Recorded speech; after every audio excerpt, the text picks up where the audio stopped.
कार्यक्रम को सजा रहे थे और अब जिस कार्यक्रम का हम सबको इंतजार है उसकी वह क्षण अब हमारे बीच। पर मैं एक बार, कुछ अतिथि हमारे बीच आए हैं, कुछ पूर्व में थे जिनका परिचय मैं पहले करा चुका था। हमारे बीच आलोक जी भाई साहब हैं, प्रांत संयोजक स्वदेशी स्वावलंबी भारत के। शिव नारायण जी भाई साहब हैं, प्रजातंत्र गंगेले जी हैं, कपिल मलैया जी हैं। ऐसे पूरे प्रांत से आज हमारे बीच अतिथि आए हैं। निश्चित रूप से हम सबको संबल मिल रहा है। हमारे भारतीय जनता पार्टी के जिला अध्यक्ष आदरणीय आशुतोष अग्रवाल जी हैं, हमारे वरिष्ठ, हमारे मार्गदर्शक आदरणीय मिथिलेश मिश्रा जी हैं, आदरणीय दिनेश त्रिपाठी जी हैं, रामपाल जी अनूपपुर से हमारे बीच हैं, राजन तिवारी जी हैं, प्रकाश पालीवाल जी हैं, दीपक सत्यवानी जी, रामकिशोर जी, हरीश विश्वकर्मा जी। हम आप सबका अपने जनगण स्वाधीनता मंच की तरफ से हार्दिक अभिनंदन, वंदन और स्वागत करते हैं। आज हम उसे स्वतंत्रता के लिए अपने बलिदान देने वाले ऐसे दो परिवारों को हर बार नमन करते हैं। आज हमारे इस कार्यक्रम के लिए जो अतिथि हमारे कार्यक्रम में हैं वो ऊधम सिंह, एक नाम जिन्होंने जनरल डायर से अपना बदला लेने के लिए 1919 का वह जालियांवाला बाग हत्याकांड जो हम सब ने सुना है, उस जालियांवाला बाग हत्याकांड में जनरल डायर ने जिस तरह से हमारे निहत्तों पर गोली बरसाकर उनके साथ एक हिंसक बर्ताव किया था, उसका बदला लेने के लिए उस समय वह 19 साल का बालक जालियांवाला बाग से निकलकर मैदान पर आता है और जब बड़ा होता है तो 21 साल तक वो उसको वेदना को अपने मन में रखते हुए, और जनरल डायर जो इंग्लैंड में रहता है, जिसके आदेश से यहां पर गोलियां चलाई गई थी, उसको वहां पर जाकर अपने इन सभी साथियों का बदला लेता है और फांसी पर झूल जाता है। दुखद घटना कल वहां माननीय हरपाल जी की यहाँ हुई। उनके नाना जी का कल देहावसान हुआ। आज उन्हें फ्लाइट से आना था, किसी कारणवश नहीं आ पाए। हम उनकी डॉक्यूमेंट्री के माध्यम से आज वो जानकारी सब प्राप्त करेंगे। और एक दूसरा परिवार जो हम सब ने सुना होगा, बाजीराव पेशवा, उनके परिवार से हमारे बीच पंडित प्रभाकर राव जी पेशवा हमारे इस बांधव वसुंधरा की इस धारा पर उनका पदार्पण हो चुका है। निश्चित रूप से हम सबको आज उनके आशीर्वचन और उनकी जो कहानी है वो हम सबको जानने को मिलेगी। साथ ही वो तीन ऐसे कवि जो आप सबकी चेतना को जागृत करने का काम इस पूरे कार्यक्रम में करेंगे। हमारे बीच एक बड़ी शख्सियत अपने व्यस्तम समय से, अपने छोटे से आग्रह पर हमारे बीच ऐसे देश और विदेश पर अपनी अंतर्राष्ट्रीय स्तर पर कविताओं का काव्य पाठ करने वाले माननीय मोदी जी की सभा अमेठी में जो हुई थी, स्मृति ईरानी और राहुल गांधी का जब चुनाव चल रहा था, उस मंच का मंच संचालन करने वाले ऐसे हमारे बड़े भाई आदरणीय गजेंद्र सोलंकी जी हमारे पीछे। मैं चाहूंगा एक बार जोरदार तालियां बजाकर उनका स्वागत करें। और वो आज आप सबको अपनी कविताओं से लाल किला की उस प्राचीर में जब वो दहाड़ते हैं, उसकी गूंज आज हमको उमरिया में दिखाई देगी।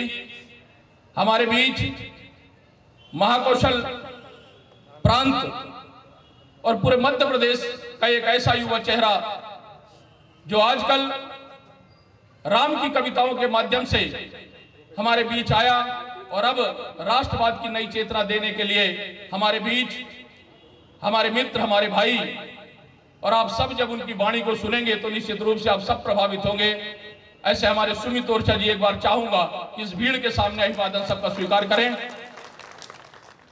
आग लगा देने वाली ऐसी कविताएं उनकी, उस सरस्वती ने साक्षात उनके मुख पर अपना प्रवेश किया है। और ऐसी बहन साक्षी तिवारी हमारे साथ होंगी। कुछ ही समय पश्चात हमारे बीच पेशवा जी हमारे साथ होंगे और तब हम इस कार्यक्रम का एक बार पुनः मां भारती की अर्चना के बाद उस कार्यक्रम को प्रारंभ करेंगे।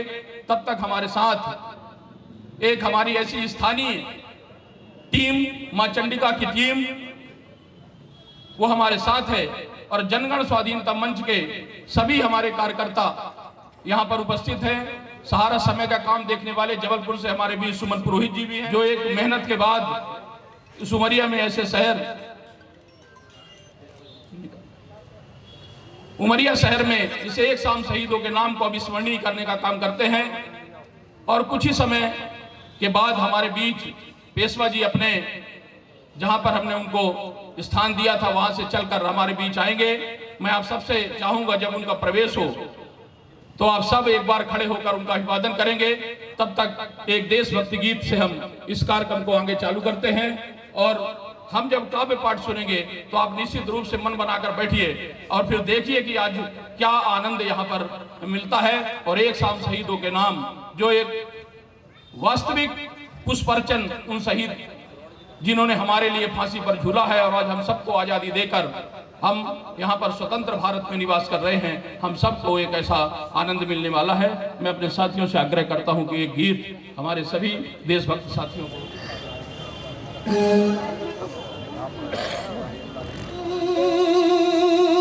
ब्रह्मा गुरुर्विष्णु गुरुर्देवो महेश्वर परब्रह्म तस्मै श्री गुरुवे नमः। चिड़िया करती आप सभी लोगों के दोनों हाथ ऊपर उठ के तालियां अगर बजेंगी तो मुझे और अच्छा लगेगा। सभी लोगों के हमारे बीच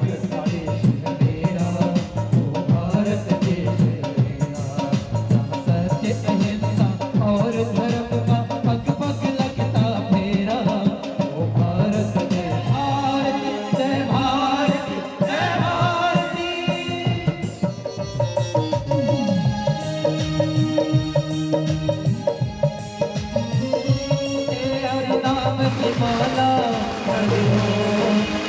सूरज सबसे पहले आकर डाले अपना फेरा। ओ भारत देश मेरा, ओ भारत देश मेरा, डाल डाल पर सोने की चिड़िया।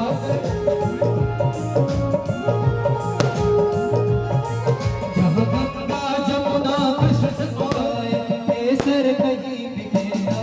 ओ भारत देश मेरा, ओ भारत देश मेरा, डाल डाल पर सोने की चिड़िया करती है बसेरा।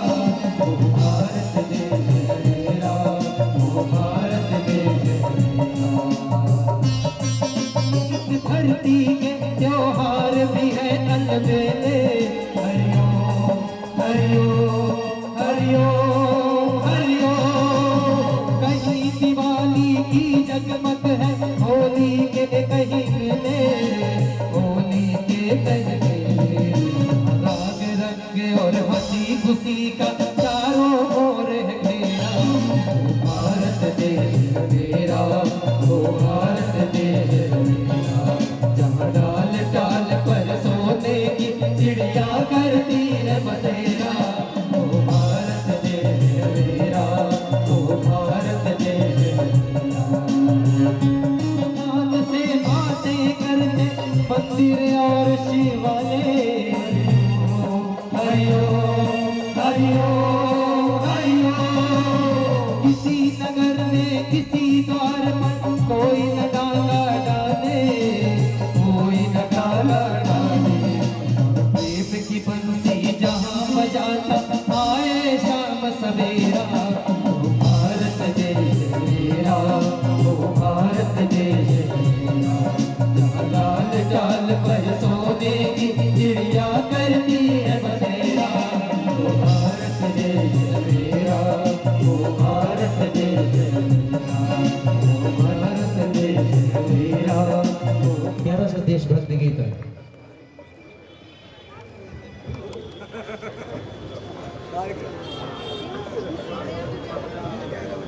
बड़ी मम्मी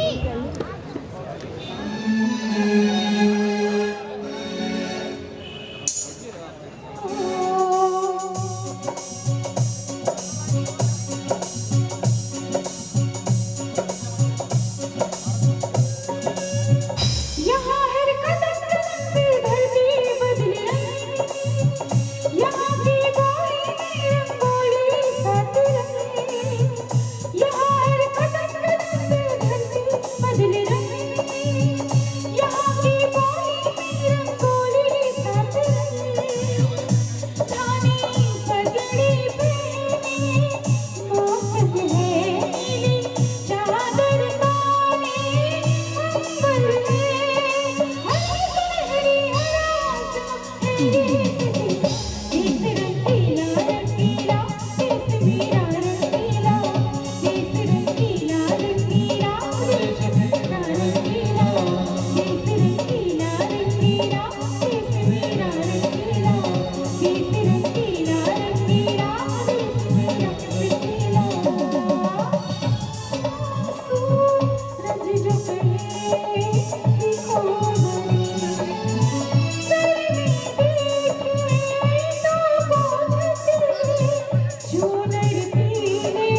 उज्ज्वलं सुफलं फलयजसितं सस्यश्यामलं मातरं वन्दे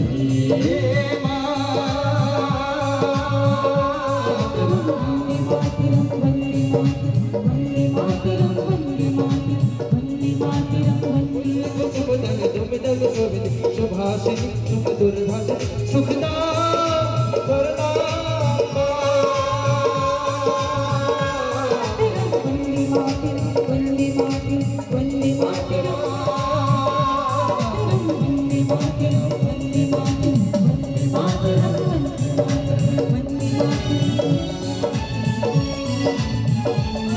माता की। जब तक इस कार्यक्रम के बारे में एक संक्षिप्त विवरण दे दूं, बोलिए भारत माता की।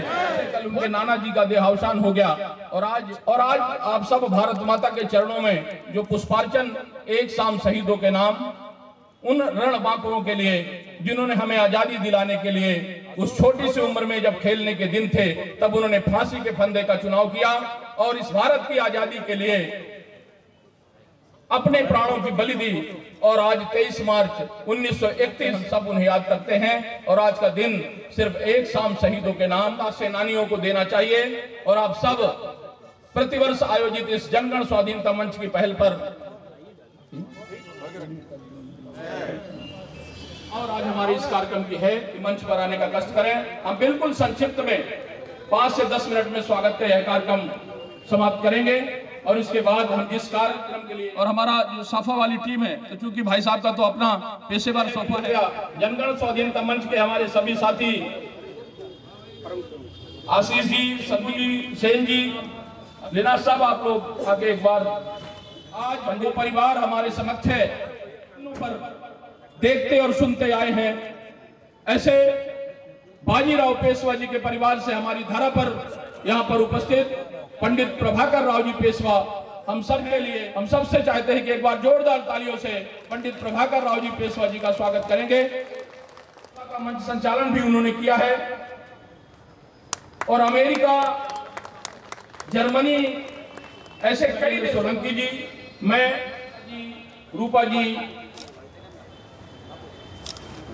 आकांक्षा जी और ऐसे जिनका नाम मैं नहीं ले पा रहा ऐसे और पूछी जाती हैं, ऐसी बहन साक्षी तिवारी हमारे बीच, आलोक जी भाई साहब हैं, हमारे प्रांत संयोजक स्वदेशी स्वावलंबी भारत। हम नहीं ले पा रहे, कृपया आगे की पंक्ति में जो सब बैठे लोग हैं से स्वागत हो रहे हैं, तब तक उस समय का सदुपयोग करते हुए भी आए हुए हैं। मैं आपसे आग्रह के साथ ही दो ऐसे परिवार जिन्होंने अपने देश की स्वतंत्रता के लिए बलिदान को अपन बुला, क्या कुर्बानी इस देश के लिए रही है। पूत थे भारत के, अपना सुख दुख सब भूल गए, माता की बेड़ी तोड़ने को हंसते फांसी में झूल गए। वे बड़े अमर बलिदानी थे फंदे। अब आप देखिए ऊधम सिंह जी ये डॉक्यूमेंट्री हुई, तब उन पर जनरल डायर ने गोलियां चलवा दी। निहत्थे बच्चों और बुजुर्गों को अपना शिकार बना देने वाली और कोई सुनवाई नहीं हुई। इसी का बदला लेने फिर एक भारतीय शेर उधम सिंह जा पहुंचा। इंग्लैंड के लिए जिम्मेदार शख्स गए ही नहीं थे, बल्कि उनका निशाना तो कोई और ही था। 13 अप्रैल 1919 बैसाखी का दिन था। जलियांवाला बाग में बैसाखी मनाने के लिए और कुछ स्वतंत्रता सेनानियों की गिरफ्तारियों का विरोध करने के लिए एक सभा हुई। सभा पूरी तरह शांतिपूर्ण कर रहे जनरल डायर ने सबसे पहले बाग से बाहर निकलने के रास्ते पर अपने सिपाहियों को खड़ा कर दिया और उसके बाद बिना कोई वार्निंग दिए उस जमा भीड़ पर गोलियां बरसानी शुरू कर दी। भागने के सभी रास्ते बंद थे। कुछ लोगों ने अपनी जान बचाने के लिए एक कुएं में छलांग लगा दी, लेकिन अंग्रेजी हुकूमत तो बर्बरता पर उतर आई थी और उसने उन लोगों को भी नहीं बख्शा और उन लोग हुए थे। जिंदा बचने वालों में 1940 आते आते डायर रिटायर हो चुके थे और भारत छोड़कर वापस इंग्लैंड लौट गए थे। उधम सिंह भी इस हत्याकांड का बदला लेने के लिए इंग्लैंड पहुंच गए, पर रास्ता इतना आसान नहीं था और डायर तक पहुंचना कोई आसान काम तो था नहीं, इसलिए उन्हें इसके लिए काफी लंबा इंतजार करना पड़ा। काफी वक्त तक वो वहां रहे और एक दिन उन्हें खबर मिली कि एयर ईस्ट इंडिया एसोसिएशन द्वारा आयोजित एक मीटिंग में स्पीच देने के लिए शरीक वो होने वाले हैं। यहाँ पर ब्रिटिश तंत्र के कई और जरूरी लोगों का भी जमा होना संभावित था। इसलिए 13 मार्च 1940 को उधम सिंह अच्छे से एक अंग्रेज की तरह कपड़े पहने हुए वेस्टमिनिस्टर के कैक्सटन हॉल पहुंच गए, जहां पर ये मीटिंग होने वाली थी। हॉल में जाने से पहले उन्होंने अपनी रिवॉल्वर एक किताब के अंदर छुपा ली थी और उसे अंदर ले जाने में कामयाब रहे। जब वहां डायर की स्पीच की बारी आई तो डायर उठकर स्टेज पर जा ही रहा था कि तभी उधम सिंह ने एक के बाद एक 6 गोलियां चलाई, जिनमें से 2 गोलियां डायर को लगी और एक तो उसके दिल के आर पार हो गई, जिसकी वजह से इसकी मौके पर ही मौत हो गई। इस गोलीकांड में कई और ब्रिटिश अधिकारियों और राजनेताओं को भी कई चोटें आई और उसके बाद भीड़ की नजर गर्व से फूले उधम सिंह पर पड़ी। उधम सिंह भगत सिंह को न सिर्फ अपना हीरो, अपना गुरु मानते थे, जिस वजह से भगत सिंह की तरह वो मौकाए वारदात पर वहां से भागे नहीं, बल्कि उन्होंने वहां अपनी गिरफ्तारी दी। गिरफ्तार होने के बाद उन पर मुकदमा चला और क्योंकि अब दुनिया भर में उधम सिंह का नाम पहुंच गया था, से वीरों के बलिदानों से पंडित बाजीराव जी पेशवा, आप बंसारी पंडित प्रभाकर राव जी पेशवा, आपसे आग्रह है कि आप हमें मार्गदर्शन देने का कष्ट करेंगे। हार्दिक अभिनंदन, नमन, वंदन। बोलिए भारत माता की, भारत माता की, हर हर महादेव।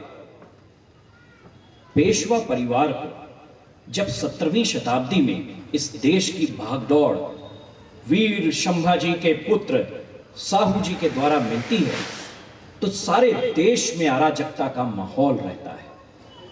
हिंदू काटे जा रहे थे, विदेशी ताकतें पूरे देश को छिन्न भिन्न करने में लगी हुई थी। बाजीराव पेशवा जी के हाथ में मात्र 20 साल की उम्र में पेशवाई का यह ताज मिलता है, जिसे शिखाबंद कहते हैं। 20 साल का वो लड़का अपने धर्म के प्रति दैवीय शक्तियों से लैस होके अगले 20 साल में आधा हिंदुस्तान जीत लेता है। लेकिन पेशवा परिवार यहां बस नहीं रुकता। हमारी निगाह थी दिल्ली। उनके पुत्र बालाजी बाजीराव ने अगले क्षण जब सत्ता उनके हाथ में आती है तो पंजाब तक का एक मुहिम प्लान की और 1753 वह दिन था जिस दिन हम हिंदुओं ने पहली बार पिछले 1000 साल में अटक को पार करके सिंधु नदी को जीत हासिल की थी और भारतीय परचम को, हिंदुओं के परचम को वहां तक लहराया था। पेशवा परिवार को इसकी कीमत भी चुकानी पड़ी। मैं आज आपके सामने 83वां पेशवा खड़ा हूं, लेकिन 72 पेशवे हमारे पूर्वज इसी युद्ध भूमियों में मारे गए हैं। ऐसा ऐतिहासिक परिवार है हमारा। और हमारी सक्सेस का ये जो विजय हमको मिली, इसका सबसे बड़ा श्रेय किसको जाता है? वो जाता है हिंदू धर्म की मूल प्रतिस्थापना में हमारे विश्वास को। हम अपने आप से ज्यादा अपने धर्म पे विश्वास करते हैं, उसकी मूल पे विश्वास करते हैं, उसके संस्कारों पे विश्वास करते हैं, उसकी समरसता पे विश्वास करते हैं, उसके एक एक प्रतिबिंब पे विश्वास करते हैं। 12 ज्योतिर्लिंग तोड़ दिए गए थे। पेशवा परिवार ने उन 12 में से 11 ज्योतिर्लिंगों को पुनर्स्थापित किया है। यह है हमारा रिकॉर्ड। ये मंदिर, ये हमारे किले हैं। हम सब हिंदुओं की ताकत हैं। ये सांस्कृतिक कार्यक्रम जो हो रहे हैं, ये हमारी चेतना है। कल समाजवादी पार्टी के एक आदमी ने कहा, जिनको अखिलेश कहा जाता है, कि शिवाजी, आप लोगों ने सुना होगा, उन्होंने कहा ना, उन्होंने हमारे शिवाजी के ऊपर, हमारे छत्रपतियों के ऊपर उन्होंने कमेंट्स किए। सोचिए कितना, मतलब हिंदू धर्म के ऊपर कैसे इसी देश में रहने वाले कमेंट कर देते हैं। कितनी शर्म की बात है। अखिलेश जी को एक तो अखिलेश जी की पढ़ाई इस हिंदुस्तान में हुई नहीं है।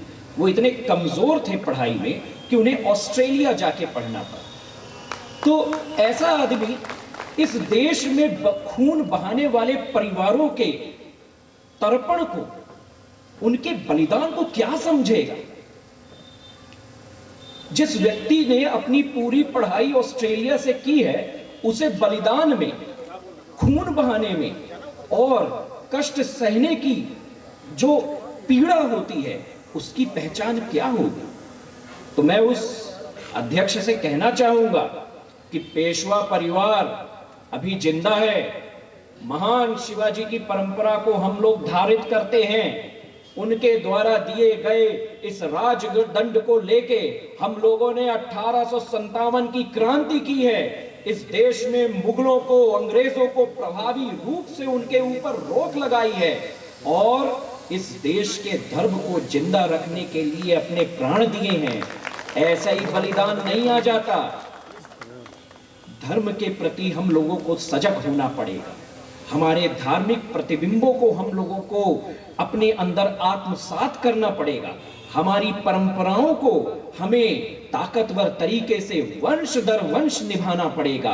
बच्चों को मैं जब आता हूं या कहीं भी जाता हूं तो हमेशा ये कहता हूं कि अपने साथ छोटे बच्चों को जरूर लाइए, स्त्रियों को लाइए, क्योंकि एक स्त्री को जब आप यहां लाएंगे, एक बच्चे को यहां लाएंगे, तो हम हिंदू अपना भविष्य सुरक्षित कर पाएंगे। हमारा भविष्य, आने वाला समय, मैं आप सबको बता रहा हूं, बड़ा संकटग्रस्त आ रहा है। विदेशी फंडिंग्स शुरू हो गई हैं, हमारे धर्म को तोड़ने के प्रयास हो रहे हैं और इस तरह के जो आयोजन हैं, ये एक किले के रूप में, धार्मिक सांस्कृतिक ताकत के रूप में उस हिंदू धर्म की महान ध्वज को प्रतिस्पर्धित करते हैं। ऐसे आयोजन हमें और करने पड़ेंगे। चेतनावान बनके हमें इस देश के धर्म को ताकतवर तरीके से प्रतिपालित करना पड़ेगा और अगली पीढ़ी को भी बताना पड़ेगा। हमारी स्त्रियों को भी ताकतवर करना पड़ेगा। उनके अंदर हिंदुत्व का भाव जगाना पड़ेगा। उनके अंदर ये गौरव बताना पड़ेगा कि आप लोगों ने किस तरह से वीर शिवाजी जैसे बच्चों को, बाजी राव जैसे बच्चों को आपने अपनी कोख में पाला है और वो ताकत थी आपके अंदर कि आपके पले हुए बच्चे बलिदान देने से कभी कतराए नहीं हैं। सारे देश मिट गए, कोई नहीं बचा। हमारा देश आज भी उसी सतत प्रक्रिया से हिंदुस्तान कहलाता है और ये सदैव कहलाता रहेगा। सृष्टि के प्रारंभ में भी हम थे, सृष्टि के अंत में भी हम रह जाएंगे, क्योंकि हम सब आपस में उस महान हिंदुत्व की भावना के साथ इस देश को अग्रसित करने वाले लोग हैं। उमरिया की जनता जो ये कार्यक्रम ऑर्गेनाइज करती है, ये अपने आप में इसकी चर्चा हम कई जगह करते हैं कि ऐसे कार्यक्रमों से देशभक्ति का जो जोश आता है, जो प्रादुर्भाव होता है, उसकी प्रति स्मृति हमारे मनों में कई लंबे समय तक रह जाती है। 1857 की क्रांति में उमरिया का इस देश की धरती के लिए सबसे बड़ा योगदान है। आप जो प्रतिनिधि आए हुए हैं, हम उनको बताना चाहेंगे कि बाजीराव पेशवा जी का अमरकंटक का युद्ध बड़ा इंपॉर्टेंट युद्ध है। अमरकंटक के युद्ध में मुगल गवर्नर आरा को हराया गया और इस पूरे गोंडवाना के हमारे आदिवासी भाइयों को मुक्त किया गया। तो आदिवासी भाइयों के साथ उनके जो राजवंश थे, जिनको उस समय राजगोंड कहते थे, उन 42 राजगोंड परिवारों के साथ पेशवाओं की महान संधि होती है, जिसको अमरकंटक की संधि कहते हैं। और ये अमरकंटक की संधि इस देश में पहली बार आदिवासियों के अधिकारों को रिकॉग्नाइज करती है। वो संधि कहती है कि आदिवासी हमारे भाई हैं और आदिवासी कहते हैं पेशवा हमारा गोटुल भाई है। और पेशवा इंटर्न आदिवासी समाज को इस बात को सुनिश्चित करते हैं कि जंगल और जंगल के सारे उत्पाद आदिवासियों के पास से आएंगे और उनके ऊपर चुंगी या हम मराठों का कोई चौथ नहीं लगेगा। और यहां से इस अमरकंटक की संधि का पदार्पण होता है और वो संधि और कहीं नहीं, इसी उमरिया की धरती पे की गई है। ये हमारे आदिवासी भाइयों को दी जाने वाली सबसे बड़ी ताकत है। हम लोग तो सब मैत्री चाहते हैं, हिंदू धर्म एक दूसरे के ऊपर डिपेंडेंस का धर्म है। अगर आप किसी एक व्यक्ति को वहां से हटा दें तो हिंदू धर्म सस्टेन नहीं कर सकता। हमें अपने भाइयों की उतनी ही जरूरत है जितने और लोगों की जरूरत है।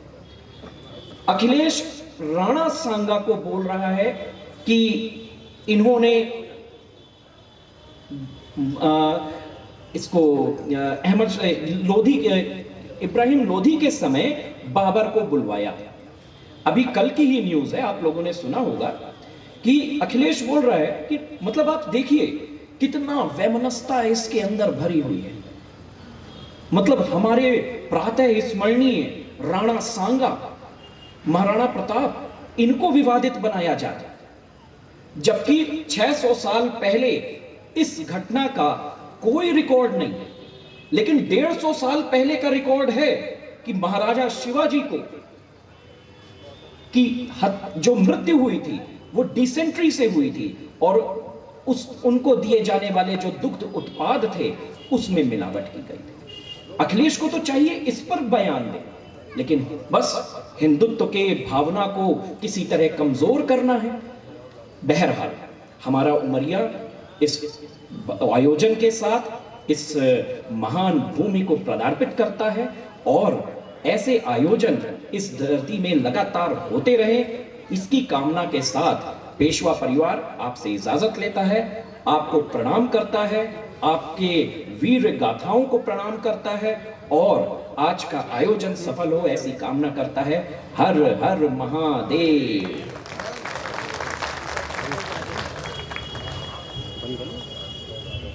बहुत बहुत धन्यवाद आदरणीय पेशवा जी, जो 1994 से 2006 तक जिन्होंने अपनी सेवाएं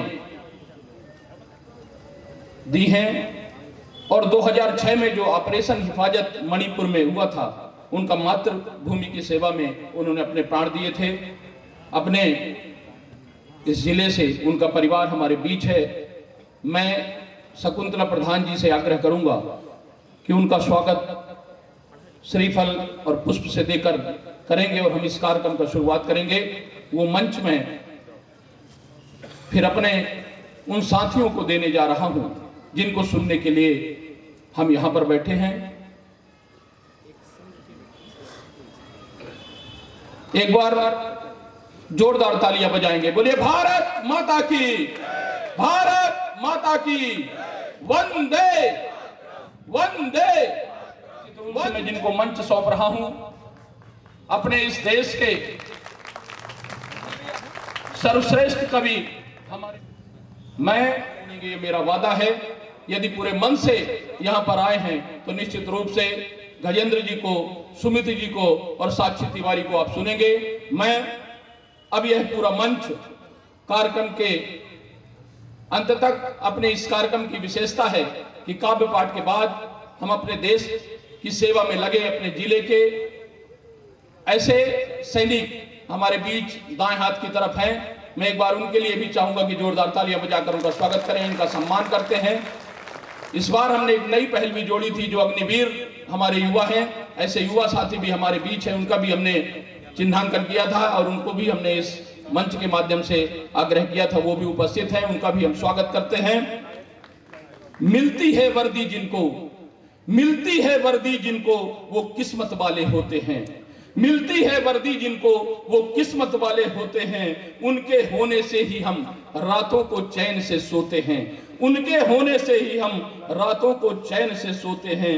रहे सलामत वीर हमारे, रहे सलामत वीर हमारे, निकले दुआ जुबानों से, भरा पड़ा इतिहास हमारा वीरों के बलिदानों से, वीरों के बलिदानों से। भाई सुमित ओरछा जी को मैं मंच दे रहा हूं, जोरदार तालियों से भाई सुमित ओरछा का स्वागत करेंगे। होते जहां ना श्रद्धा से वह देश विश्व में गौरव कहीं ना पाता है, उसकी आजादी रहती हरदम खतरे में, वह किसी एक दिन आखिर उसे गंवाता है। देश पे मरना मौत नहीं है। भाई साहब आप अकेले कोशिश मत करो, मैं कोशिश करता हूं ताकि ये सब कोशिश करें। देश पे मरना मौत नहीं है, एक इबादत होती है, वह धरा धन्य हो जाती है जहां कोई शहादत होती है।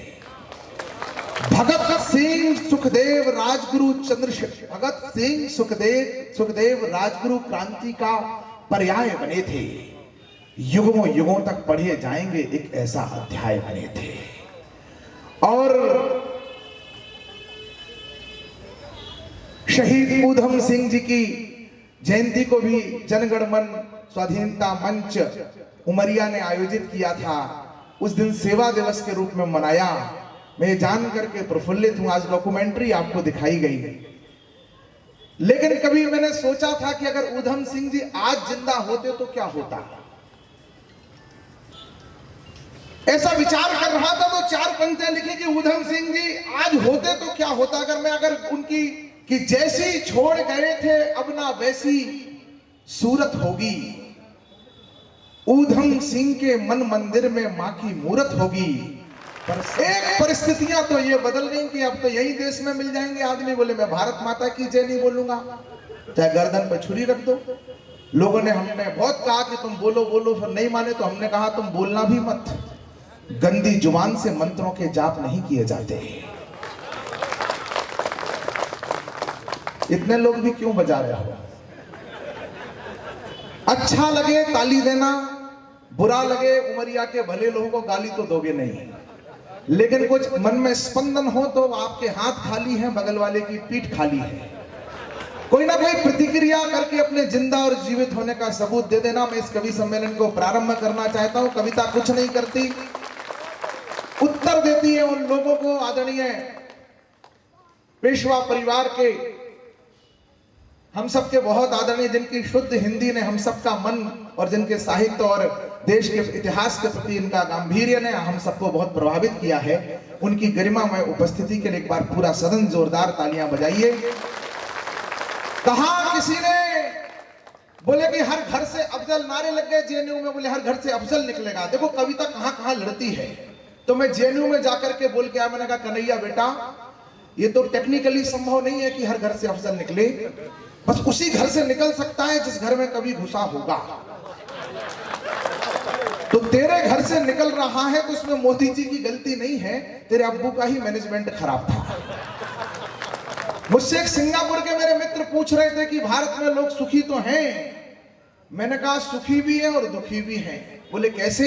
मैंने कहा जो भारत माँ के लाल हैं वो सुखी हैं, जो दलाल हैं वो दुखी हैं।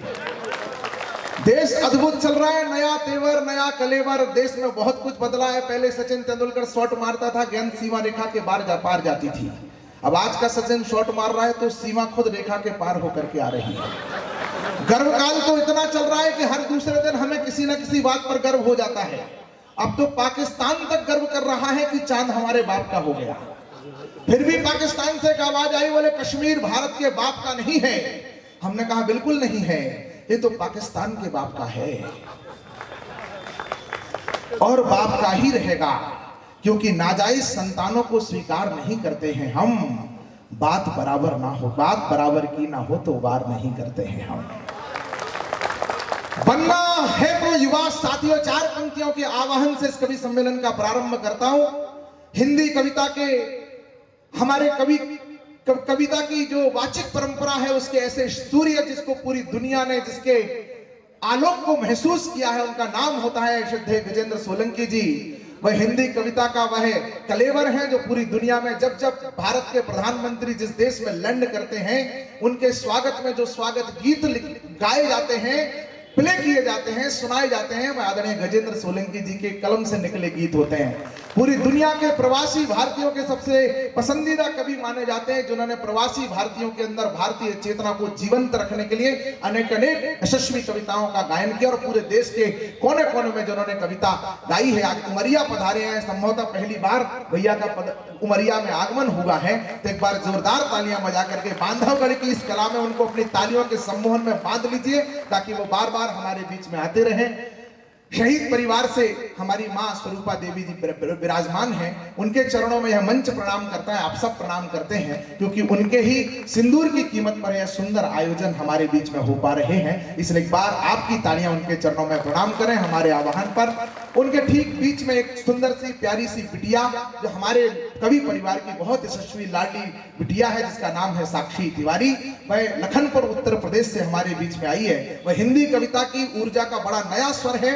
आज उमरिया के लोगों के बीच में अपनी वाणी को धन्य करने आई है। बेटियों को कितना प्यार दिया जाता है और कितना उमरिया देता है ये बताने का हमें कोई आवश्यकता नहीं है। आप एक बार जोरदार तालियां बजा करके देशभक्ति के इस नए स्वर का अभिनंदन करिए, क्योंकि बेटियों के ऊपर जिम्मेदारियां ज्यादा हैं।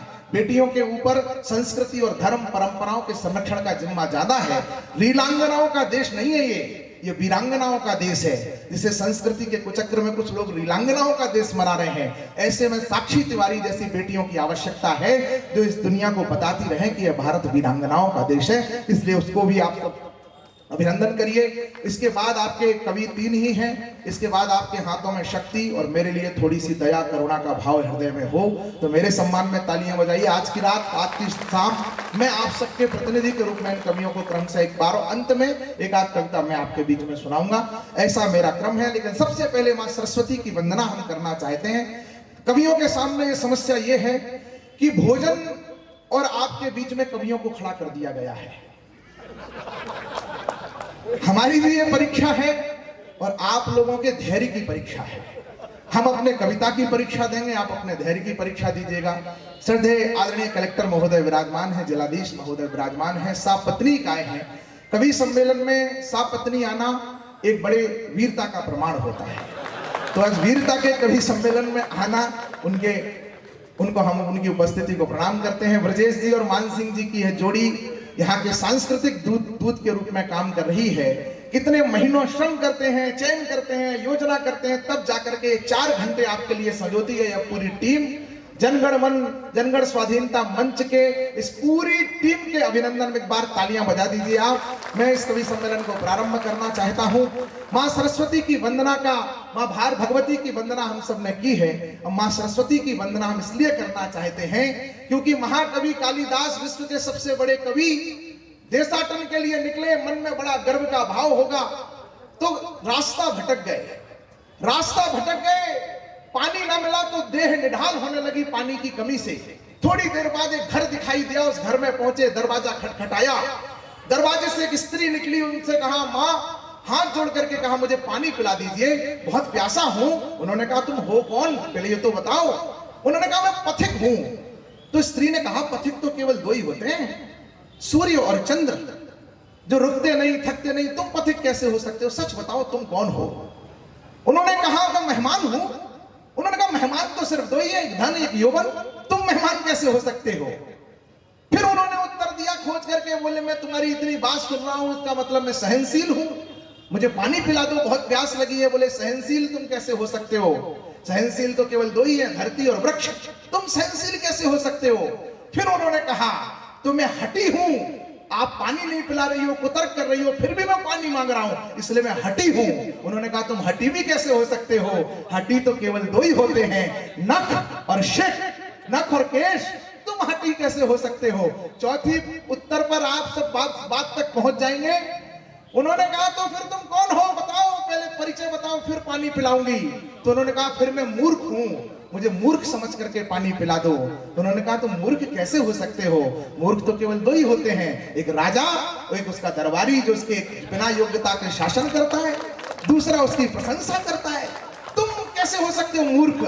कालिदास बेहोश हो गए और सुप्त अवस्था में चले गए। थोड़ी देर बाद उन्हें किसी ने उठाया, सामने जैसे उन्हें चेतना आई तो देखा मां सरस्वती सामने खड़ी थी और कहा बेटा ये जो ज्ञान, ये जो शब्द, ये जो भाव, ये जो कविताई ये जो तुम्हें दी है, ये अहंकार करने के लिए नहीं दी है, ये देश धर्म संस्कृति का गान और उसको यशस्वता देने के लिए दी है, मातृभूमि और संस्कृति की सेवा करने के लिए दी है, इसका इसी में उपयोग करो। इसलिए हम सब कवियों को ये भान रहे कि ये जो शब्द सामर्थ्य हमें मिला है, जिसके कारण आप बड़े लोग नीचे बैठे हैं पर हम छोटे लोगों को ऊपर बिठा दिया है, मां सरस्वती की देन है। इसलिए हम उसको प्रणाम करके इस कवि सम्मेलन का प्रारंभ करना चाहते हैं। और उसके लिए एक बहुत प्यारी बिटिया साक्षी तिवारी हमारे बीच में है। मैं उनसे प्रार्थना करता हूं कि वो आए और अपनी वाणी से मां सरस्वती का आवाहन करें, ताकि आज की रसवंती रात, आज का यह शहीदों का गान, आज का यह देश धर्म संस्कृति का गौरव गान का कार्यक्रम अविस्मरणीय हो जाए। आपको सुनने का सलीका आ जाए, हमें कहने का सलीका आ जाए। इसके लिए भगवती की प्रार्थना करने के लिए साक्षी तिवारी को आमंत्रित करिए, जोरदार तालियां बजा करके। हुआ है और इस भव्य मंच पर वंदना करने का आदेश मंच से प्राप्त हुआ है। मैं अपने आप को सौभाग्यशाली महसूस करती हूँ और आप सभी के समक्ष सीधे सीधे वंदना करती हूँ। मैं अपने शब्द और स्वर से माँ का आवाहन मंच पे करने का प्रयास करती हूँ। सुनिएगा। स्वर पे सवार होके, स्वर पे सवार होके, कंठ का श्रृंगार होके आओ मां शारदे, आओ मां शारदे। जहां मैं आओ मां शारदे मां का आवाहन मंच पे करने का प्रयास करूं स्वर के माध्यम से, शब्द के माध्यम से, वहां आप अपने तालियों के माध्यम से मेरा साथ दीजिएगा। निवेदन करती हूँ, सुनिए। सर पे सवार होके, कंठ का श्रृंगार होके आओ मां शारदे। बहुत अच्छा, बंद सुनिएगा। वीणा बजातिया मैया वीणा वाली, वीणा बजातिया मैया वीणा वाली, बेटी बुलाए लेके कविता की थाली, बेटी बुलाए लेके कविता की थाली। रस छंदकार होके, रस छंदकार होके, दुविधा से पार होके आओ मां शारदे, आओ मां शारदे। और मां हमें कुछ लिखने पढ़ने का हुनर देती है, तब हम आप सभी के समक्ष खड़े होकर कुछ पढ़ने की हिम्मत कर पाते हैं। निवेदन करना चाहती हूँ, ये बंद मंच को समर्पित करना चाहती हूँ। सुनिएगा। कबीरा ने गाया जैसे तुलसी ने गाया, कबीरा ने गाया जैसे तुलसी ने गाया, जैसे रतन सारे कवियों ने पाया, जैसे रतन सारे कवियों ने पाया। वैसी ही बहार होके, वैसी ही बहार होके, वैसी ही बहार होके, मेरी पतवार होके आओ मां शारदे, आओ मां शारदे। आखिरी बंद निवेदन करना चाहती हूँ। एक बेटी माँ से क्या याचना करती है, सुनिएगा। रचती ही जाऊं मैया शब्दों की माला, रचती ही जाऊं मैया शब्दों की माला, मुझको संभालो जैसे, मुझको संभालो जैसे सबको संभाला, मुझको तालियां बजाइए, क्या भाव। मुझको संभालो जैसे सबको संभाला, सब में शुमार होके, सब में शुमार होके, गाँव तार तार होके आओ मां शारदे, आओ मां शारदे, मां शारदे। आशा कर सकती है, जिसको सब नाना कहते हैं उसको हाँ कर सकती है। जब भी कोई विपदा आए उन चरणों में जाना तुम, दुनिया की हर मुश्किल का हल केवल मां कर सकती है। अधिकांश लोग व्यापारी बैठे होंगे यहाँ पर। खाद्य पदार्थों पर 5% जीएसटी है, लग्जरी आइटम्स पर 28% है, जो मध्यम वर्गीय उपभोग की चीजें उन पर 18% 12% है। लेकिन आप लोगों ने सुना है कि माइक की आवाज बढ़ाने पर कोई जीएसटी हो? जब नहीं है तो तुम भी बढ़ा दो और बढ़िया कर दो इसको। इसकी माइक की सेटिंग का मैं तुम्हें फार्मूला सिखाता हूं। इसकी केवल इतनी सेटिंग होती है कि इसमें आए भाषण राहुल गांधी भी दे तो आवाज नरेंद्र मोदी की निकले। बस इतना फॉर्मूला जिस माइक वाले को आ गया भाई साहब, उसका माइक। और दूसरा, कभी अपनी आवाज कम ज्यादा करेगा आपको उसको छेड़खानी नहीं करनी है, तुम्हें भी ताली बजानी है। किसी भी ग्रंथ में ऐसा कहीं नहीं लिखा कि माइक वाला ताली नहीं बजाएगा। कोशिश करिएगा, क्योंकि हमारे पास ना कोई साज सुर संगत मगर सबको फंसाते हैं। कला का घर बड़ी मुश्किल से यारो हम बसाते हैं। विदूषक भाड़ जोकर मस्खरे हम है नहीं साहेब, हमारे पास केवल शब्द हैं जिनसे हंसाते हैं। और वह शब्द की यात्रा में ये माइक भी हमारा सहारा है। दूसरा एक बाधा है, कुछ लोग मोबाइल से रिकॉर्ड करने लगते हैं। जैसे कवित्री आई तुरंत माइक से रिकॉर्ड करो। ये मोबाइल से रिकॉर्ड करने वाले लोगों, तुम जिंदगी में कभी वर्तमान का आनंद नहीं ले पाओगे। लाइव रहो। और मैं तो बहुत भरोसे के साथ ये बात कह रहा हूं कि जो हर जगह ये कैमरा चलाने वाले लोगों का पारिवारिक जीवन भी एक दिन संकट में आ जाता है। इसलिए आप इन कैमरों पर भरोसा करो। ये कैमरे आप तक वो सब कुछ पहुंचा देंगे जो आप रिकॉर्ड करके जिसको सुनाना चाहते हो उसको फिर सुनवा देना। फायदा कुछ भी नहीं होगा सुनाने का, आपका कोई लाभ नहीं होगा, हमारे पास ही फ्रेंड रिक्वेस्ट आएगी। इसलिए आप लोग तनाव मत लो, थोड़ा आनंद में बैठो। सकारात्मकता के हम लोग हैं। हम कभी आपको सब कुछ सुनाएंगे जो सुनाने के लिए आए हैं मान सिंह भैया, पर आपको जरा भी हम तनाव नहीं देंगे, क्योंकि इसके लिए आपके पास अपने रिश्तेदार हैं और ये बताने की आवश्यकता नहीं है कि कौन से पक्ष के हैं। इसलिए हम सिर्फ आपको आनंद देंगे। आनंद के साथ देश धर्म संस्कृति का थोड़ा रस देंगे और आपको 1.5 घंटे में इस कवि सम्मेलन को हम पूरा कर देंगे।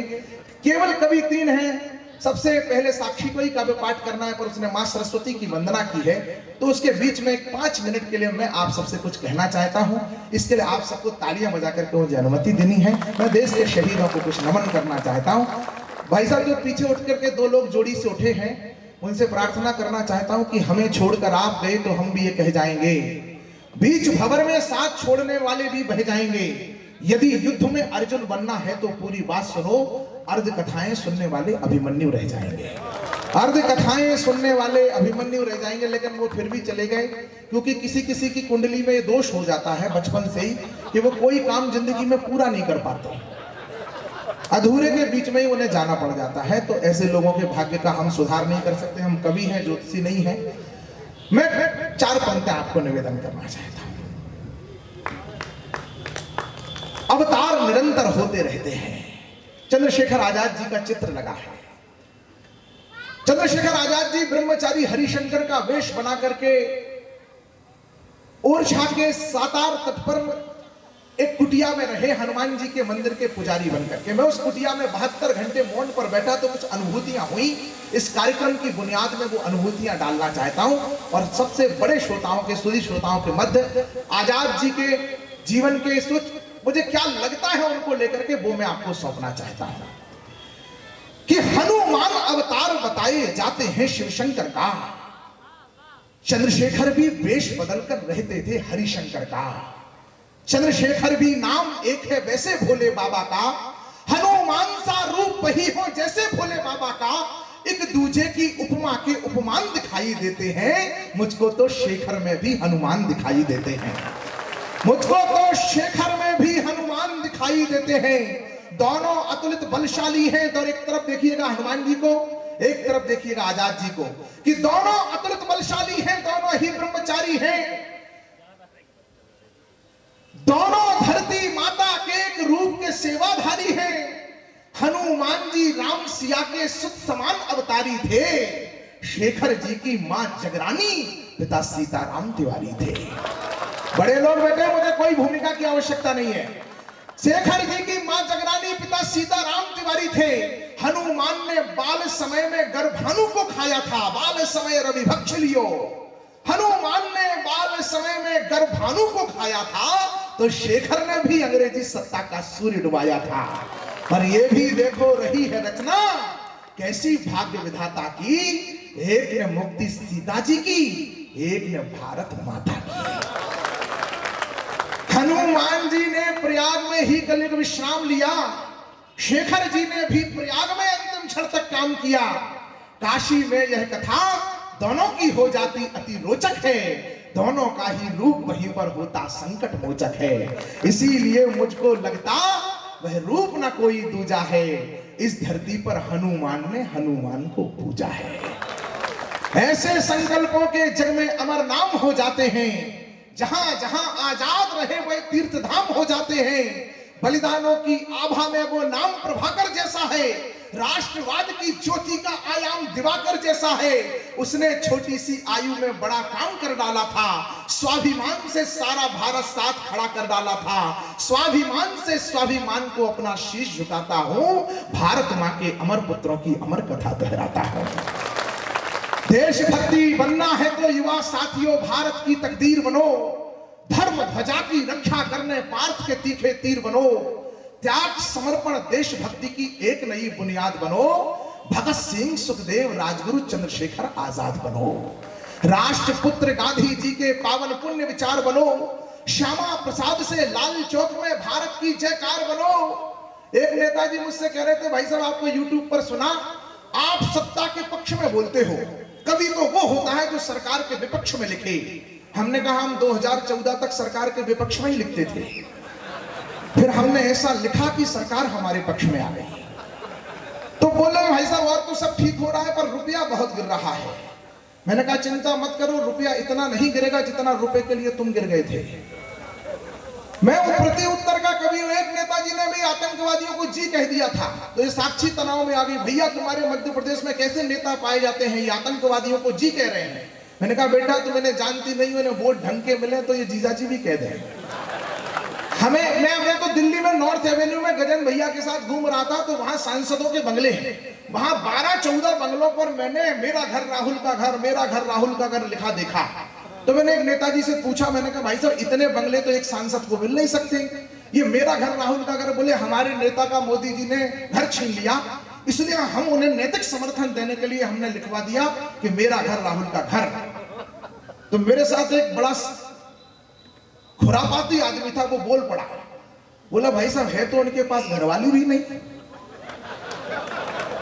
तो कभी बहुत विचित्र होते हैं, कभी दरअसल 50% पागल होते हैं, कभी दरअसल 50% पागल होते हैं, और 100% वो होते हैं जो हमें बुलाते हैं। इसलिए ये जो जोड़ी बैठी है, लेकिन एक अंतर भी होता है, मान सिंह भैया आप ऐसे हल्के मत, एक अंतर भी होता है, पागलों का अगर इलाज हो जाए तो वो ठीक हो जाते हैं।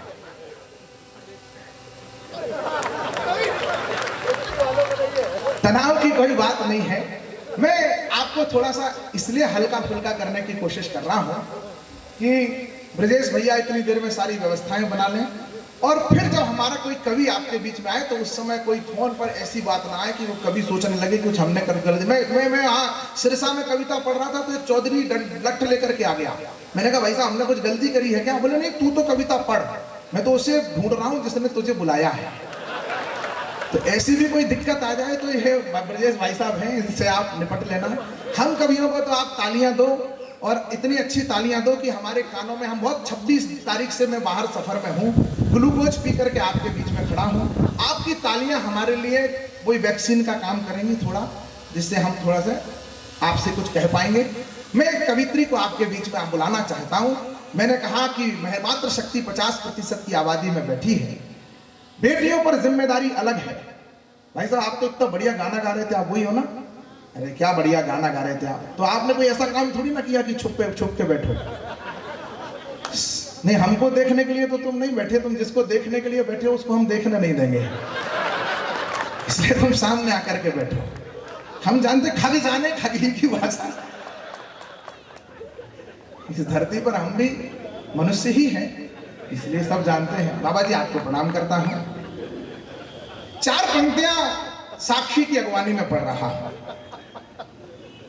ओरछा में ओरछा, अब आप तो इतिहास के जानकार हैं, एक कवित्री हुई है, एक नृत्यांगना हुई है राय प्रवीण। उसको अकबर ने अपने दरबार में बुला लिया। बोले इसको इतनी सुंदर है, इतनी अच्छा नृत्य करती है, इसको मेरे दरबार में होना चाहिए। संधि थी हमारे राजा की, तो भेजना पड़ा। वो महाकवि केशव जी की शिष्या थी। दरबार में खड़े होकर के अकबर से कहा कि बिनती राय प्रवीण की सुनियो शाह सुजान, झूठी पत्तल भगत हैं बारी बायस्वान। तुम इनमें से क्या हो बताओ, इसके बाद मैं तुम्हारी हूं। लज्जित होकर के अकबर ने धन धान्य देकर के वापस भेजा। तमाम बड़े लोग बैठे हैं, इतिहास पढ़ लेना। रानियों की दासियां और नृत्यांगनाएं भी रानियों से ज्यादा सुंदर हुआ करती थी, पर वो रानियां नहीं हुआ करती थी, क्योंकि रानियां अदाओं से नहीं मर्यादाओं से बना करती हैं। तब 4 पंक्तियां पढ़ रहा हूं कि इस संसार की तमाम बेटियों के नाम मैं 2 बेटियों का पिता हूं, 5 बहनों का भाई हूं। अगर हम बेटियों से कभी कुछ कह दें कि इधर मत जाओ, इधर मत करो, इधर मत जाओ, तो बहनें प्रश्न पूछती हैं, भैया हमने कोई गलती की है जो मुझे टोका जा रहा है? और हम उस समय कहते हैं नहीं बेटा तुमने कोई गलती नहीं की, लेकिन मत जाओ। एक प्रश्न का उत्तर नहीं होता आप सबके पास भी। एक उस प्रश्न का उत्तर मैं आपको 4 पंक्तियों में देता हूं तमाम बेटियों के लिए कि गलत तुम हो नहीं बेटी, मुझे बताइएगा आप अपनी बेटियों से कहना चाहते हैं कि गलत परिवार पर कुटुंब प्रबोधन भी हमारा एक संकल्प है। तब कह रहा हूं कि गलत तुम हो नहीं बेटी, हमें विश्वास है तुम पर, मगर है सावधानी जो शिकायत करनी पड़ती है। ये नसीहत नहीं बेटी, न तुझे बंधन में रखना है, मगर अनमोल हीरे की हिफाजत करनी पड़ती है। स्वयंवर की प्रथा है, मैं सनातन संस्कृति का छोटा सा प्रवक्ता हूं। तब कहता हूं बरगलाएंगे लोग तुम्हें आकर के कि सनातन में तो तुम्हारे ऊपर प्रतिबंध है, तुम्हारे साथ भेदभाव है, क्योंकि ब्रेन वॉश करना है ना।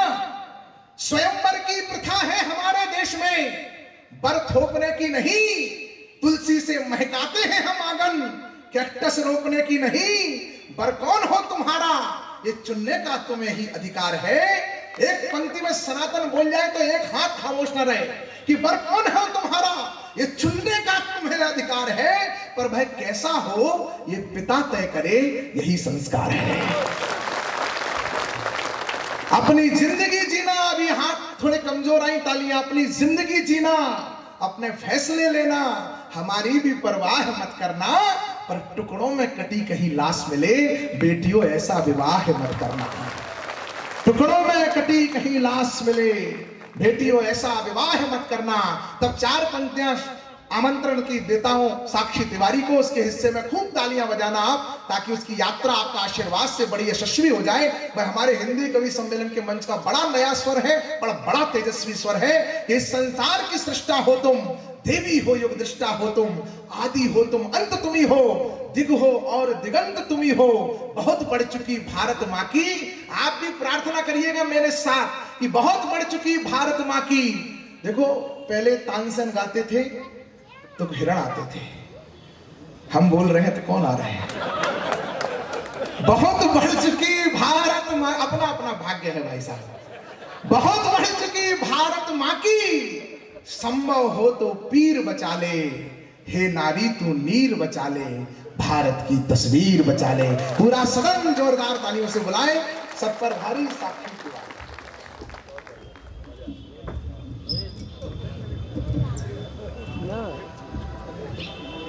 एक बार पुनः आप सभी को प्रणाम निवेदित करती हूँ, माँ शारदे को प्रणाम करती हूँ। मैं अभी तक आपने मेरी वंदना सुनी, आपने बहुत मन दिया। अब मैं अपने काव्य पाठ के क्रम में हूँ। स्वागत है बेटा। कोशिश करूँगी कि आपको अच्छे से अच्छा सुनाकर जाऊँ। मैं पहली बार उमरिया आई हूँ और मैं ये भी देखना चाहती हूँ कि आप कविता को कितना सुनते हैं, कितना मन देते हैं। सीधे सीधे 4 बहुत बढ़िया सुनते हैं। सुनिएगा कि पाँव घायल हैं फिर भी चलना है, पाँव घायल है फिर भी चलना है, हार को जीत में बदलना है। पाँव घायल है फिर भी चलना है, हार को जीत में बदलना है। रात में जुगनू टिमटिमाते हैं, हम तो सूरज हैं दिन में जलना है। बहुत आभार, बहुत धन्यवाद। मातृशक्तियों की उपस्थिति इतनी संख्या में कम देखने को मिलती है कवि सम्मेलनों में। आज मातृशक्तियों की उपस्थिति इतनी मात्रा में है तो अपने काव्य पाठ की शुरुआत का रुख बदलती हूँ। 4 पंक्तियां माओ के श्री चरणों में पढ़ना चाहती हूँ, सुनिएगा। निवेदन करती हूँ, मंच पर मेरी एक माँ उपस्थित हैं, निवेदन करती हूँ, सुने। स्वागत है बेटा। हजारों स्वरों में कोई स्वर नहीं है, हजारों स्वरों में कोई स्वर नहीं है, कोई माँ के जैसा भी अक्षर नहीं है, कोई माँ के। चौथी पंक्ति पर मैं चाहती हूँ आप अपना मन दें। हजारों स्वरों में कोई स्वर नहीं है, कोई माँ के जैसा भी अक्षर नहीं है, कई सारे रिश्ते जिए हमने लेकिन, कई सारे रिश्ते जिए हमने लेकिन, कोई रिश्ता माँ के बराबर नहीं। साथी जिंदाबाद, वाह वाह वाह वाह वाह वाह वाह वाह वाह वाह। कोई रिश्ता माँ के बराबर नहीं है, कोई रिश्ता माँ के बराबर। और इसी खानदान की 4 पंक्तियां और सुनिएगा। मुझे चाहते हुए मैं एक बड़ी महत्वपूर्ण सी सूचना है। एक MP 20CL 3918 3918 ये गाड़ी नंबर है। मैं पुनः कोशिश करती हूँ। स्वागत है बेटा। 4 पंक्तियां पढ़ती हूँ, कोई क्षमा की बात नहीं भैया, जो आवश्यक है वो तो करना होगा। मैं फिर से माहौल बनाने की कोशिश। दुख में देखा दुखी हो के रोई। आपके दुख में सारी दुनिया खुश हो सकती है, लेकिन रोता कौन है?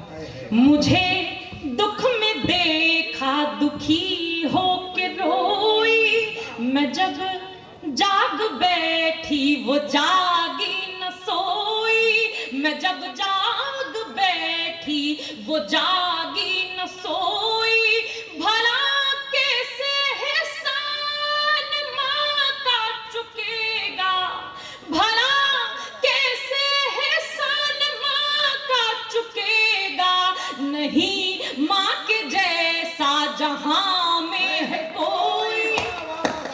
आपकी तालियां कमजोर हैं। बहुत आभार। मैं धीरे धीरे अपने तेवर की तरफ आने की कोशिश करती हूँ। जो भैया देखने के लिए बैठे थे वो अब LED से देख रहे हैं। मैं निवेदन करना चाहती हूँ कि वो तालियां बजाएं। ये मेरे बड़े भाई हैं और इनका इतना अधिकार बनता है। मैं कोशिश करती हूँ अपने तेवर की तरफ आने की। आपका मन मिलेगा तो मुझे अच्छा लगेगा। अपने तालियों के घनत्व को बढ़ाइएगा। निवेदन करना चाहती हूँ, क्यों मैंने वीर रस चुना। कवियत्रियां अक्सर श्रृंगार की होती हैं, मैंने भी कोशिश की है, मैं भी लिखती हूँ, लेकिन वीर रस क्यों चुना 4 पंक्तियों में बताने की कोशिश करती हूँ। आप सभी तक पीछे तक बात पहुंच जाए तो मुझे तालियों से बताइएगा। मैंने कहा खड़े दुश्मन है सीमा पर तो फिर श्रृंगार लिखूं क्या। खड़े दुश्मन है सीमा पर तो फिर श्रृंगार लिखूं क्या, है भारत भारती संकट में तो फिर प्यार लिखूं क्या, है भारत भारती संकट में तो फिर प्यार लिखूं क्या, और शहीदों की शहादत पर नहीं आंसू बहाते जो, शहीदों की शहादत पर नहीं आंसू बहाते जो, उन्हें गद्दार ना लिखूं तो फिर सत्कार लिखूं क्या। बहुत आभार, बहुत धन्यवाद। अभी भी जिनके हाथ खामोश है निवेदन करना चाहती हूँ। लिखूंगी भारती की आरती जयगान लिखूंगी, लिखूंगी भारती की आरती जयगान लिखूंगी, शहीदों की विजय गाथा उन्हीं का मान लिखूंगी। रजत पट के सितारों से मुझे मतलब नहीं कोई, रजत पट के सितारों से मुझे मतलब नहीं कोई, मेरा हीरो है हर सैनिक उन्हीं की शान लिखूंगी, मेरा हीरो है हर सैनिक उन्हीं की शान लिखूंगी। 4 पंक्तियां निवेदन और करना चाहती हूँ। आप बहुत मन से सुन रहे हैं, नाज करिएगा कि आप किस धरती पर आपका जन्म हुआ है। पढ़ना चाहती हूँ, सुने कि तिलक माथे का है और शीश का अभिमान है साहब। तिलक माथ क्या है ये देश, तिलक माथे का है और शीश का अभिमान है साहब। हमारी सरजमी इस विश्व को वरदान है साहब, हमारी सरजमी इस विश्व को वरदान है साहब। करोड़ों लोग अपनी जान रखते हैं हथेली पर, हमारा मान है साहब, ये हिंदुस्तान है साहब। हमारा मान है साहब, ये हिंदुस्तान है साहब। बहुत आभार, बहुत धन्यवाद आपका। मैं 4 पंक्तियां और पढ़ने की कोशिश करती हूँ, कुछ गा कर सुनाने की कोशिश करती हूँ। अभी हमारे बीच कुछ अच्छे गायक कलाकार गा रहे थे, मैं बहुत प्रसन्न थी। 4 पंक्तियां और निवेदन करना चाहती हूँ। उन माओं के हृदय, उन माओं के विशाल हृदय की कल्पना करिएगा जो अपने बच्चे को जन्म देती है और माँ की झोली में देश की सुरक्षा हेतु समर्पित कर देती है। लगातार भैया बात कर रहे हैं, बहुत डिस्टर्बेंस हो रही है। मैं फिर भी कोशिश करती हूँ कि आप बात नहीं कर रहे हैं, तुम्हारे लिए कुछ कविताओं का चयन कर रहे हैं कि कौन कौन सी सुनवानी है। स्वागत है, एक बार तालियां बजाइए। निश्चित रूप से व्यवस्थाओं, मुख्य व्यवस्थापक के बगल में बैठ करके संचालन करना बड़ा कठिन काम है, लेकिन आप वो बिटिया भी बड़ा कठिन काम कर रही है, वास्तव में से डिस्टर्ब हो रहा होगा। एक बार मेरे आग्रह पर पूरा सदन उसे जोरदार ताली से पूरा मन दे और हम पूरी तन्मयता के साथ उसे सुनें। बहुत आभार, मैं कोशिश करती हूँ। 4 पंक्तियां और पढ़ती हूँ। कदम जब लड़खड़ाएंगे उन्हें चलने का दम देगी। कदम जब लड़खड़ाएंगे उन्हें चलने का दम देगी। वो अपनी जान को अपनी जान लुटाने की कसम देगी। वो अपनी जान को अपनी जान लुटाने की कसम देगी। मेरी माँ भारती जब शीश का बलिदान मांगेगी। मेरी माँ भारती जब शीश का बलिदान मांगेगी तो भारत की हर एक बेटी भगत सिंह को जन्म देगी। बहुत आभार, बहुत आभार।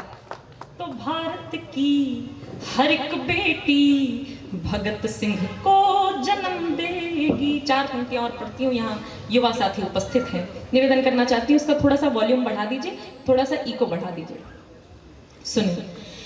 कोई पत्थर अगर बरसाएगा तो तीर बन जाना।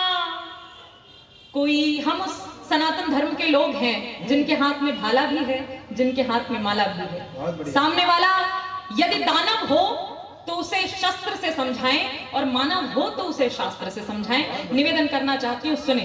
कोई पत्थर अगर बरसाएगा तो तीर बन जाना। तुम अपने दुश्मनों के पांव की जंजीर बन जाना। तुम्हारी माँ की इज्जत पर कोई जब हाथ डाले तो, तुम्हारी माँ की इज्जत पर कोई जब हाथ डाले तो तुम उसके बाजुओं को काटना, शमशीर बन जाना। तुम उसके बाजुओं को काटना, शमशीर बन जाना। बहुत आभार, बहुत धन्यवाद। कई सालों से राम मंदिर बनना विलंबित था, विचाराधीन था, रामलला महल में विराजमान है। अपनी प्रसन्नता की 4 पंक्तियां आप सभी के समक्ष पढ़ना चाहती हूँ और आप अपनी प्रसन्नता अपनी तालियों के माध्यम से मुझे बताएंगे। सुनिएगा। छवि मन में बसी जिनकी वही छवि धाम बैठे हैं। छवि मन में बसी जिनकी वही छवि धाम बैठे हैं। लला बनकर महल में अब प्रभु श्री राम बैठे हैं। आभार। छवि मन में बसी जिनकी वही छवि धाम बैठे हैं। लला बनकर महल में अब प्रभु श्री राम बैठे हैं। मनुज का रूप लेकर के जगत को तारने आए। वो तारनहार पालनहार प्रभु श्री राम बैठे हैं। बहुत आभार, बहुत धन्यवाद। लिए अनुपम मनोहर रूप मन में राम बसते हैं। वो रसना धन्य है जिस पर वो 8 याम बसते हैं। लिए अनुपम मनोहर रूप मन में राम बसते हैं। वो रसना धन्य है जिस पर वो 8 याम बसते हैं।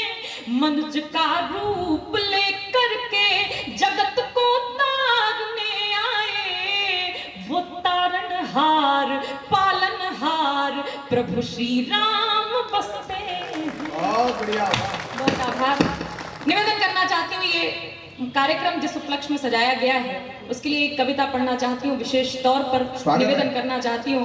कहा जाता है कि सैनिक वेतन के लिए कार्य करते हैं। मैं निवेदन करूं आपकी तालियों का हस्ताक्षर मेरी इस बात पर लगे कि सैनिक वेतन के लिए नहीं, वो वतन के लिए कार्य करते हैं। मैं कविता निवेदन करना चाहती हूं, सुने। हम कैसे उन्हें भूल जाएं, हम कैसे उन्हें भूल जाएं जो माटी देकर चले गए। हम कैसे उन्हें भूल जाएं जो माटी देकर चले गए, इस पर सर्वस्व लुटाने की परिपाटी देकर चले गए। केसर की क्यारी वाली हमको थाटी देकर चले गए, हमको राणा प्रताप की हल्दी घाटी देकर चले गए। जननी व अपनी जन्मभूमि का मान हमें करना होगा, बलिदानी तेवर का भी सम्मान हमें करना होगा। इसकी रक्षा में डटे हुए हैं हर पल जो सीमाओं पर, उन वीर बाकुरों का भी तो यशगान हमें करना होगा। सम्मान हमें करना होगा माँ के वासंतिक आंचल का, सम्मान हमें करना होगा माँ के वासंतिक आंचल का। आसाम, नगा, मेघालय और लद्दाख सभी सीमांचल का, वो क्रांति रथी जिनकी पावन वेदी पर आबाद हैं हम। अपना जीवन धनदान किया तब जाकर के आजाद हैं हम थाल सजाकर पूजा की माता का वंदन करते हैं। रक्षार्थ डटे जो रण में हैं उनका पदवंदन करते हैं। जीवन का क्रम है जन्म मरण, हो जीवन का उद्देश्य सफल। इस खातिर वीर जवानों को शत शत अभिनंदन करते हैं। इस खातिर बहुत बढ़िया साथी, जिंदाबाद। एक गीत कर दो बढ़िया। मैं चाहती हूँ कि एक गीत आप सभी के समझ जो लोग आ रहे हैं उनका अभिनंदन है। भाई साहब आप क्षमा करना हम लोगों को, हम लोग जल्दी शुरू हो गए। आपने सही समय से आकर के भारत की महान परंपरा का रक्षण किया है, संरक्षण किया है। स्वागत है, बिठाइए भाई साहब, ताकि कवित्री अपना सर्वोत्तम गीत आपके बीच में पढ़ने जा रही है। आप पूरे मनोयोग से मानसी भैया व्यवस्था बना दीजिए। सुनना चाहते हैं तो एक बार उसको तालियां बजा करके अनुमति दीजिए ताकि वह गीत अपना। मैं गीत पढ़ती हूँ, आपसे मन मांगती हूँ, बिना किसी भूमिका के गीत पढ़ती हूँ। इस गीत पढ़ने के लिए मुझे किसी भूमिका की आवश्यकता नहीं पड़ती है। पूरे देश में जिस गीत को मैं पढ़ रही हूँ, एक उद्देश्य लेकर चल रही हूँ, वो गीत आप सभी के समक्ष पढ़ना चाहती हूँ। सुनिएगा, आप सभी मेरा साथ देंगे इस उम्मीद के साथ। सुनिए।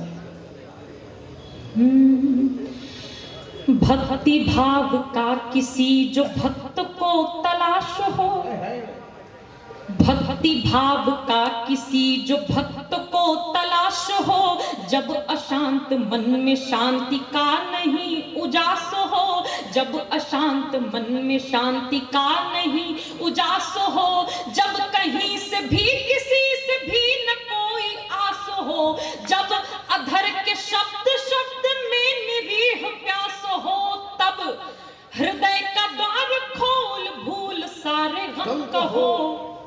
वंदे मातरम कहो जी, वंदे मातरम कहो। आभार करती हूँ आपका। वंदे मातरम कहो जी, वंदे मातरम कहो। जिनके हाथ खामोश हैं, वंदे मातरम कहो जी, वंदे मातरम कहो। वंदे मातरम कहो जी, वंदे मातरम कहो। और क्यों कहना है वंदे मातरम, क्या है वंदे मातरम, निवेदन करती हूँ। आप सबने बिना कहे साथ दिया, मैं निवेदन करना चाहती हूँ, इसी प्रकार से आपका साथ चाहती हूँ। सुने। स्वागत है। वंदे मातरम जो राष्ट्र एकता का मंत्र है, वंदे मातरम जो राष्ट्र एकता का मंत्र है, वंदे मातरम जो राष्ट्र भक्ति भावी यंत्र है, वंदे मातरम जो राष्ट्र भावना का तंत्र है, वंदे मातरम वो जिससे देश ये स्वतंत्र है। बोलने में लग रही है, बोलो क्या शर्म कहो। वंदे मातरम कहो जी, वंदे मातरम कहो। वंदे मातरम कहो जी, वंदे मातरम कहो। वंदे मातरम कहो जी, वंदे मातरम कहो। बहुत आभार, बहुत धन्यवाद आपका। अगला मन सुनिएगा। हम गा रहे हैं, आप गा रहे हैं, और कौन गा रहा है वंदे मातरम, निवेदन करती हूँ, सुनिएगा। गा रहा गगन धरा भी गाए घूम घूम कर, गा रहा गगनधरा भी गाए घूम घूम कर, गा रही जिसे दसों दिशाएं झूम झूम कर, साधु संत गाए थे जिसे पवित्र धूम पर, देश भक्तों ने थगाया फांसियों को चूम कर। साधु संत गाए थे जिसे पवित्र धूम पर, देश भक्तों ने थगाया फांसियों को चूम कर। मंत्र ये पवित्र त्याग कर सभी धर्म कहो, वंदे मातरम कहो जी, वंदे मातरम कहो, वंदे मातरम कहो जी, वंदे मातरम कहो, वंदे मातरम कहो जी, वंदे मातरम कहो। और निवेदन करना चाहती हूँ, ये वही देश है जहां पर ये कहा गया कि हम वंदे मातरम नहीं बोलेंगे, हम भारत माता की जय नहीं बोलेंगे। आपसे निवेदन करना चाहती हूँ, हर एक मुख से अगर वंदे मातरम का गान उच्चारण होगा और उस उच्चारण की ध्वनि यदि हैदराबाद तक पहुंचे तभी आप उच्चारित करिएगा, क्योंकि आप, मैं नाम नहीं लेना चाहती हूँ, भैया ने कहा अपनी जबान क्या गंदी करना, उनका नाम लेकर बंद पढ़ती हूँ, सुनिएगा। कोई जाति वर्ण धर्म देश से बड़ा नहीं, कोई जाति वर्ण धर्म देश से बड़ा नहीं, कोई जाति वर्ण धर्म देश से बड़ा नहीं, वह मनुष्य क्या जो साथ देश के खड़ा नहीं, वह मनुष्य क्या जो साथ देश के खड़ा नहीं। मन में मूर्ति माता भारती की गड़गड़ा नहीं, मन में मूर्ति माता भारती की गड़गड़ा नहीं। क्या पढ़ा जो पाठ देश भक्ति का पढ़ा नहीं, साक्षी जिंदाबाद। क्या पढ़ा जो पाठ देश भक्ति का पढ़ा नहीं, शीश देने की जो आए बात देंगे हम कहो, वंदे मातरम कहो जी, वंदे मातरम कहो, सबके हाथ हवा में, वंदे मातरम कहो जी, वंदे मातरम कहो, वंदे मातरम कहो जी, वंदे मातरम कहो, वंदे मातरम कहो, वंदे मातरम कहो। बहुत आभार, बहुत आभार, बहुत धन्यवाद आपका, आपने बहुत मन से सुना।